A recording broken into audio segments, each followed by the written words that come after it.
Alright, let's get straight into it, because this is one of those conversations people tiptoe around. But deep down, a lot of folks are thinking about it. There's a growing feeling in Australia right now that something isn't quite holding together the way it used to. Not in some dramatic, overnight collapse kind of way, but in a slow, creeping sense that the country is becoming more divided, more tense, more fragmented. And depending on who you ask, the reason for that shift is very different.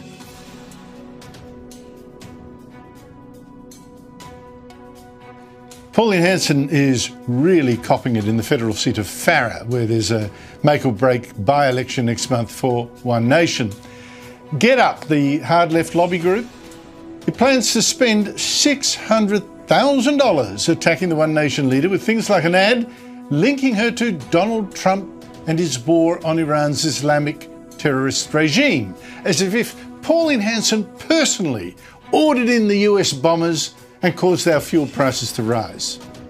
Plus, there's attack posters slamming Hanson as not the battler's champion at all, borrowing billionaire Gina Reinhardt's private plane to campaign around the country, living the high life. And these posters ask voters, is she still one of us? And promising to unveil the real Hanson. Still one of us? I mean, when did Get Up, which was founded with the help of union bosses, Harvard graduates and multimillionaires of the left, when did Get Up ever consider Hanson one of them? The real question... Before we continue, do us a little favour by subscribing to the channel, because over 98% of you watching haven't subscribed. It costs you nothing, not even a penny, to join this channel. Have you subscribed? Thanks so much.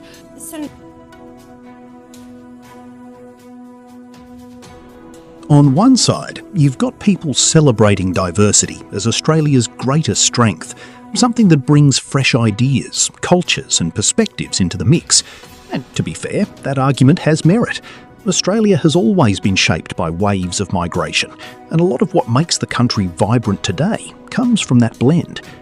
But then there's the other side of the conversation, and this is where things start to get a bit uncomfortable, because critics are now saying that the way diversity is being pushed politically isn't about unity anymore.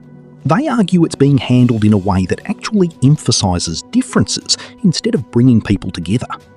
And that's where voices like Andrew Bolt come in, making the case that the current direction under Anthony Albanese isn't just misguided, it's actively pulling the country apart.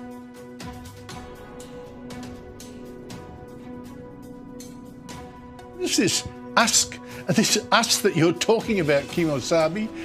Because if us is you, count me out. In fact, my advice to voters is that if Get Up is against it, you are probably for it. I'll go further. Get Up actually represents exactly the kind of people and politics that have driven so many voters into supporting Hanson in the first place. And that has actually been exposed brilliantly in a new report today by our top think tank on immigration, the Australian Population Research Institute, headed by the excellent Bob Birrell. This report is called Australia's Search to the Right, How Far Can It Go? To which the answer is probably a fair way yet, with luck. Now, its biggest insight is into who, in fact, is backing One Nation and why, according to its surveys. You've got commentators saying, oh, look, One Nation voters are just people smashed by the cost of living pressures, sour people, a bit dumb. But that is entirely... Now, whether you agree with that or not, you can't ignore the fact that this sentiment is gaining traction. Because here's the thing, people don't just react to policies on paper, they react to how those policies feel in real life. And right now, there's a noticeable shift in how some Australians are interpreting the messaging coming from the top. Instead of hearing, we're all in this together, they're hearing something closer to, we're all different, and those differences define us first. That might sound subtle, but it's a huge difference in tone. And when that tone starts showing up everywhere, in politics, in media, in public discourse, it can create a sense that the common ground is shrinking. Now add politics into the mix, and things escalate quickly. Because political strategy often thrives on contrast. It highlights differences, sharpens identities, and draws lines between groups. That's not new, but what critics are saying now is that those lines are becoming the central focus, rather than something to move beyond. That's where the accusation of divide, divide, divide comes from.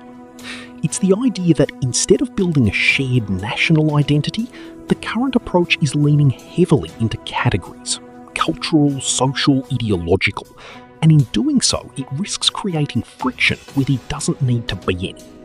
And whether or not you fully buy into that argument, there's another piece of the puzzle that's hard to ignore: the political consequences. Because at the same time all of this is happening, you've got figures like Pauline Hanson gaining renewed momentum in the polls. Now, that doesn't happen in a vacuum. Political support shifts when people feel like their concerns aren't being addressed elsewhere. It's not always about full agreement with a party's platform. Sometimes it's about sending a message. And right now, that message seems to be getting louder. It's basically voters saying, we want something different. We want to feel heard. And then, of course, you've got activist groups like GetUp stepping in on the other side, pushing back hard against those rising voices, trying to shut them down before they gain even more traction. That's where things really heat up, because instead of a calm, balanced discussion, it turns into a full-blown cultural clash. And once you reach that point, it's no longer just about policy. It becomes emotional, personal, tribal. People start picking sides, digging in, and viewing the other side not just as wrong, but as a threat. That's the real danger in all of this. Not diversity itself, but how it's framed, how it's discussed, and how it's used in the political arena. Because diversity, in its pure form, doesn't have to divide. It can absolutely be a strength. But if it's constantly presented through the lens of difference, without enough emphasis on shared identity, then yeah, it can start to feel like it's pulling people in opposite directions. And here's where I'm going to be blunt. Ignoring that concern doesn't make it go away.